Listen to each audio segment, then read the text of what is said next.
Hi, it's me again with Corel Draw Tips and Tricks, and I just made a video on this exact same thing, and this would mainly be for a plasma cutter.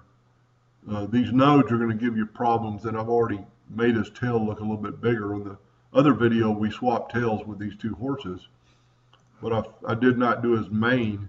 So if you have Corel X7 and above, you've got the smooth tool. I'd set my smooth tool on pretty big. I've got it set on 6 inches. Click on your item and then just start moving slowly. And the good thing about this, if you don't like it, you can always back up and get away with the last one. But this would work. And then, like I said, if you went too far, and then you could always go back and get your shape tool and actually take out some more nodes, or elongate some hairs of the mane, and then the shape tool, like I said, in X7 and above, is really cool.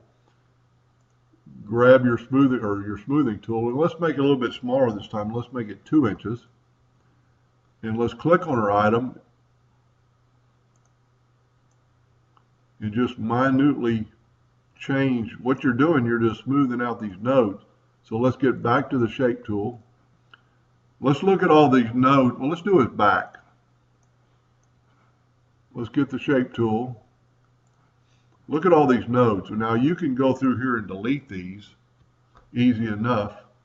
And that's what I would probably do.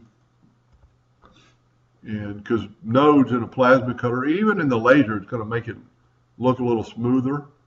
So let's do this lower part of his leg. Let's get the shape tool and see all these nodes right in here. Well, now let's get the smoothing tool.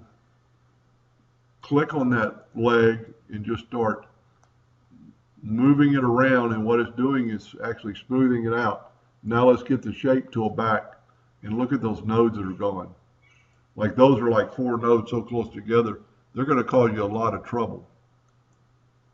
And always with the shape tool, you could select all these and you get this sliding bar, and you could slide it and look at the nodes disappear. Anyway, I hope that helped a little bit. Thank you for watching.